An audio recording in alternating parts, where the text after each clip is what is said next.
Godzilla is pissed. He is mad. He has gone bad. Or has he?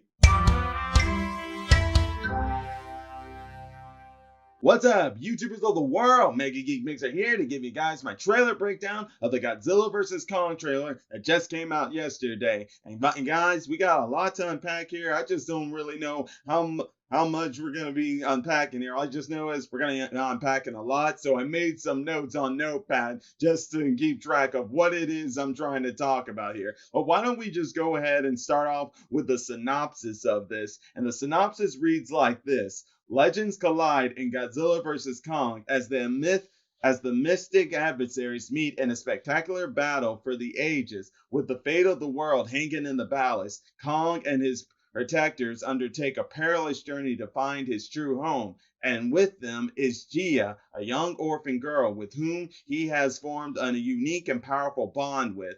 But they unexpectedly find themselves in the path of an enraged Godzilla, cutting a swath of destruction across the globe, provoked by something unknown to humanity. The epic clash between the two titans, instigated by unseen forces, is only the beginning of the mystery that lies deep within the core of the earth.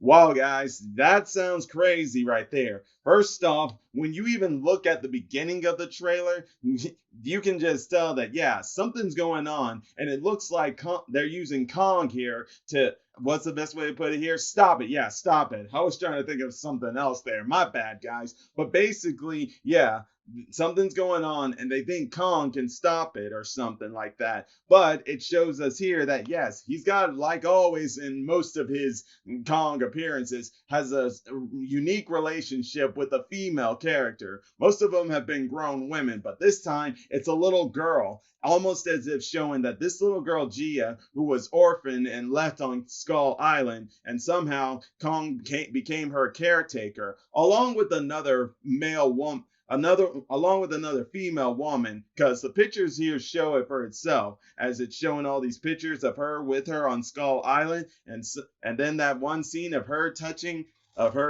Kong. Yeah, you can really see that there's that relationship there, and somehow that's going to play a key into the story here. Now, how far will it play into the key? Because from what it showed us and what the synopsis is giving us is that while they're taking them out there, that Godzilla attacks. But at the same time, even though the synopsis says that, you still look at that trailer and makes you think otherwise. Like, remember what the guy said, Kong's their last chance. And as we are seeing when Godzilla first appears in the trailer, he's going on ballistic, just destroying everything in sight.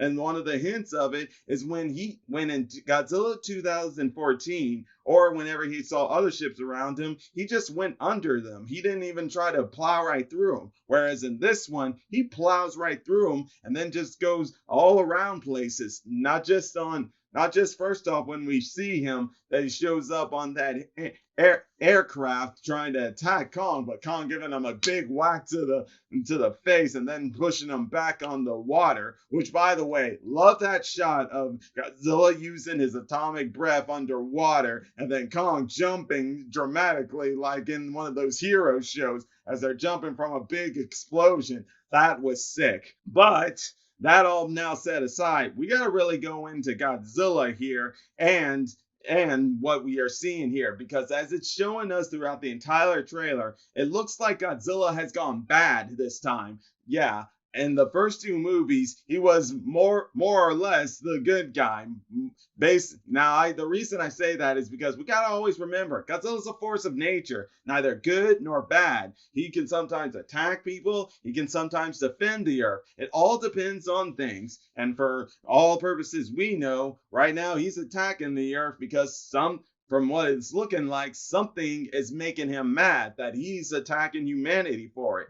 But the thing here is that we see as the trailer go on, now as I talk about one of the two human characters who return from King of the Monsters, Mark and Madison Russell are both noticing, or mostly Madison is noticing, that since she personally knows Godzilla thanks to the last film, and not to mention seeing him up close and personal, which never forget how she smiled as Godzilla saved her life and as he was approaching King Ghidorah. She knows the Godzilla and knows that Godzilla wouldn't have do something like this unless there's a reason. And as it's shown to us when she's talking with another guy, along with this guy who's with her, who my guess is going to be with her throughout her entire journey to find out why Godzilla's acting this way. You see this one guy here who I'm guessing is a clue to us to finding out what is provoking Godzilla. Why do I say that? Because here's the thing. If you look at the very beginning of the trailer, you'll notice something in the city as people are running when they get that upward camera view of something of the buildings getting thrown off on some of these people as they're running. You'll notice something's moving, something mechanic wise. And yes, when I say mechanic, that means mecha, meaning Mecha Godzilla or Mecha King Ghidorah. And somehow that can lead me to believe, what if this is the reason Godzilla is being provoked? What if this isn't Godzilla? That could be one theory there. Remember how when MegaGodzilla was first introduced, when he was debuted, he was in a Godzilla disguise, looking like Godzilla and destroying everything inside until the real Godzilla showed up.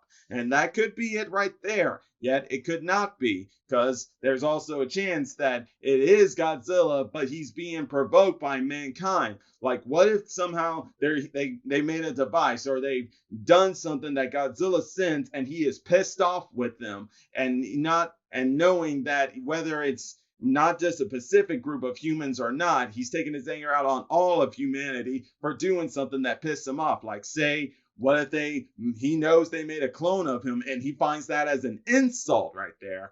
And then he's taking his anger out on all those humans for doing that to him. Especially after just saving their lives, so to speak. Or in the fact that, like, maybe he's being controlled, or like a device or something out there is provoking him to attack. Because don't forget, these guys are still animals. Kong, Godzilla, they're all still animals, and they can all still find a way to be provoked. And basically, and hey, like I also said, MegaGodzilla could be that thing. Because if you look in this one image where there's this Japanese guy seeming to talking with somebody or walking away, you look behind the scenes there, and you see the MegaGodzilla. I mean, not MegaGodzilla, but what looks like a MegaGodzilla on that computer. And if that's not more enough, look at Godzilla's attacks by looking at this picture here that I took a zoom up picture of to take a close look, and you see it says Apex Facilities attack, as if many Apex facilities were attacked intentionally, meaning like they were being solely targeted by Godzilla, these Apex facilities. Not that I know what those things are. All I just know is that could be a sign showing that that's Godzilla's source of anger, or if not, source of attack by whoever might be controlling him, so to speak. But who knows to say? All I know is I'm thinking there are human antagonists in this film that are provoking Godzilla, if not disguised MegaGodzilla as Godzilla, if that is MegaGodzilla in this film, if not Mecha King Ghidorah. Who knows? It's hard to say. But now, having said that, we also need to talk about some of the scenes that were showing us of Godzilla and Kong fighting each other. And from what it's looking like right now, sadly, since I made it clear that I'm Team Godzilla, even though I have nothing against Kong, it's looking like Godzilla's gonna lose. At least that's what the trailer is leading us to believe, and it might be true, but is that saying Godzilla will die? No.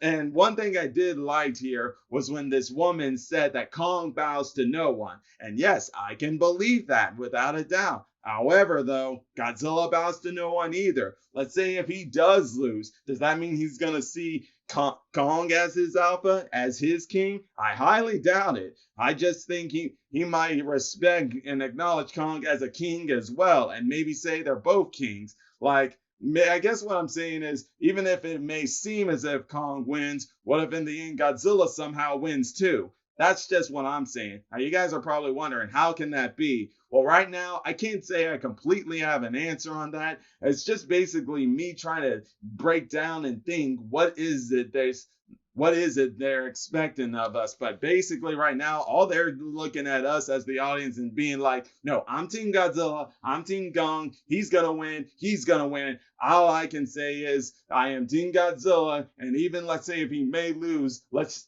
say that if he does lose, is he gonna come out as a loser? It'll have a negative impact on him. No, that's basically I guess what I'm saying, because let's just say I'm looking at this as in a way I look at wrestling and how like when there are some wrestlers who win or lose, sometimes it hurts them if they win or lose, or sometimes it helps them if they win or lose. And I guess that's what I'm just trying to say too. But with that all being said though, back on track to some other things here. Like when we saw in the trailer here as King Kong was attacking Godzilla, he had a weapon, a battle axe that somehow was able to block Godzilla's heat beam, and which seems to be it could cause some devastation to Godzilla. And when we think back on some of Godzilla's fights, whenever it's come to some monsters that use weapons, such as MegaGodzilla with all his arsenal of weapons, they've always given Godzilla major trouble, and he's almost nearly lost to opponents like that.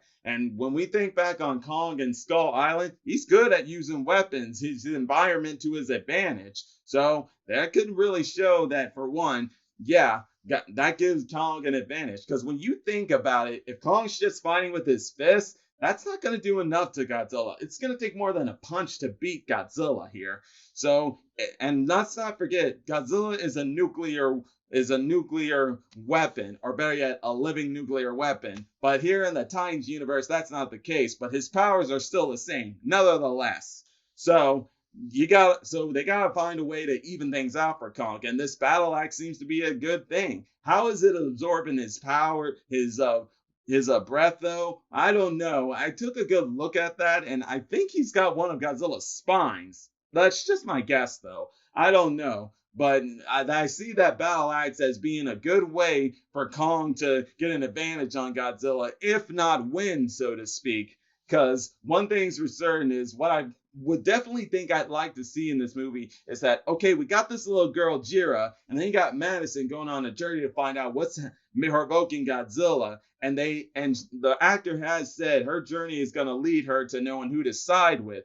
And all I got to say is, I think I'd find it interesting is that she sides with Godzilla while this Jira girl has a bond and is with Kong. That's a good example right there to have that thing of Team Godzilla, Team Kong. I really think that would be a good thing right there.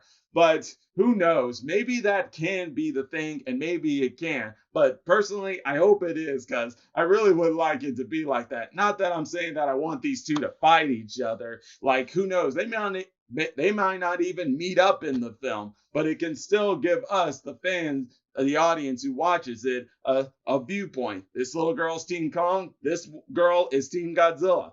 I like that. I like that idea very much. But other stuff to talk about is one thing, Monarch saying how there was an ancient battle and stuff. And looks like we're also going to be getting more on the Hollow Earth theory. No, well, not theory anymore. It's the Hollow Earth, and basically maybe more flashbacks to the past, because we saw a couple of other things in there. A Warbat and a Norzuki, basically that thing that Kong was fighting and swung around and hit that other one that was attacking him. While you look at those small little bats that were soaring down on him as Kong was standing there, what seemed to be like a little petroglyph of Godzilla and his blue energy and stuff. And I wonder what that is right there. I don't know. But basically, that's all there is to it right there. And one more thing I saw was a ship behind Kong that looks like an alien spaceship. So maybe there could be aliens in this somehow? And could maybe that be what provokes them? I don't know. Basically, guys, we got a lot of stuff in here that's giving us a lot to look forward to. And hey, a lot of questions that some of us have theories to. Me, I've already put some out there. Some I didn't even think about, such as the whole thing with Madison and Jura being Team Kong, Team Godzilla. All I know is we're in for it, guys, and I can't wait for this. I am very excited to see what comes forward to us come March 26th. But until then, guys, I guess I'll be keeping my updates on it. And later on, maybe a day or two afterwards, I'll make a new video on the whole Kong versus Godzilla and go more in depth to that. But either way, guys, I've done enough, rambled on, trailer breakdown enough for now. And if you're enjoying my videos, all you gotta do is click that like button, subscribe to the channel, hit the bell icon to be notified when I make more videos. And until then, MegaGeekMixer signing out. Bye.